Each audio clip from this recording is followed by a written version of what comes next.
جس نے مجھ پر 10 مرتبہ درود پاک پڑھا اللہ عز و جل اس پر 100 رحمتیں نازل فرماتا ہے. صلو علی الحبیب.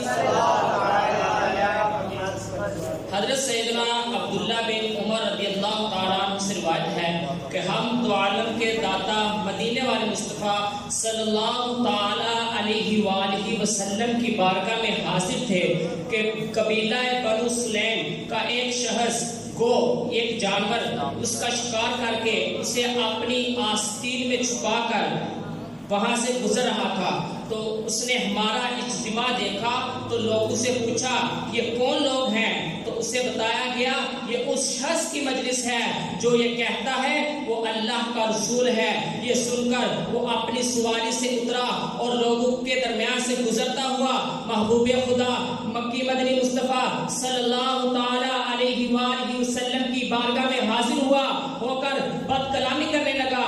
حضرت عمر رضی اللہ تعالیٰ عنہ نے اس کی اس گستاخی کو دیکھ کر عرض کی یا رسول اللہ آپ اجازت دیں میں اس کا سر قلم کر دوں. تو آپ صلی اللہ تعالیٰ علیہ وآلہ وسلم نے ارشاد فرمایا کیا عمر تم نہیں جانتے کہ حلم اور درگزر نبوت کے اوصاف میں سے ہے؟ پھر آپ اس کی طرف متوجہ ہوئے تو وہ کہنے لگا مجھے بتوں کی قسم میں آپ پر ایمان نہیں لاؤں گا. پھر آپ نے فرمایا اے عربی تمہیں کس نے اس بات پر ابھارا اور مجبور کیا کہ تم ایسا کلام کرو اور میری مجلس کی عزت نہ کرو؟ عربی کہنے لگا مجھے بتوں کی قسم میں اس وقت تک آپ پر ایمان نہ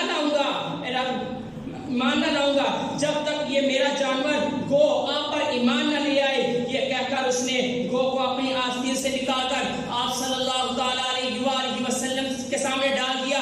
تو آپ صلی اللہ تعالیٰ علیہ وآلہ وسلم نے گو کو پکارا تو اس نے بڑے ہی ادب سے عرض کی لبیکا وسعدیکا یعنی یا رسول اللہ صلی اللہ تعالیٰ علیہ وآلہ وسلم میں حاضر ہوں اور مجھے اپنی اس حاضری پر ناز ہے.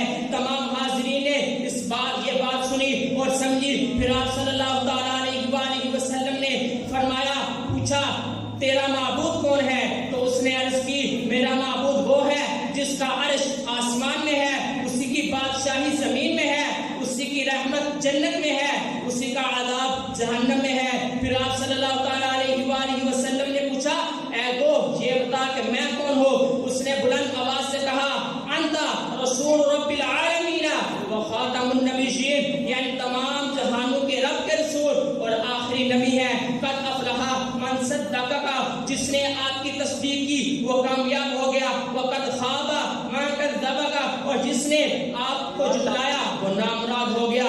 یہ منظر دیکھ کر عربی یعنی دیہاتی اس قدر متاثر ہو کر فوراً کلمہ پڑھ کر مسلمان ہو گیا اور عرض کرنے لگا یا رسول اللہ صلی اللہ تعالیٰ علیہ وآلہ وسلم جس وقت میں آیا تھا تو میری نظر میں روح زمین پر آپ سے زیادہ ناپسندیدہ آدمی کوئی نہ تھا, لیکن اس وقت میرا یہ حال ہے کہ میرے نزدیک میری جان اور میرے والدین سے بھی زیادہ پیارے آپ ہیں. آپ صلی اللہ تعالیٰ علیہ وآلہ وسلم نے ارشاد فرمایا خدا کے لیے حمد ہے جس نے تجھ کو ایسے دین کی ہدایت دی جو ہمیشہ غالب ہے اور کبھی مغلوب نہ ہوگا. نعرہ تکبیر, نعرہ رسالت, سرکار کی آمد, آقا کی آمد, دادا کی آمد, حضور کی آمد, آقا اتار کی آمد.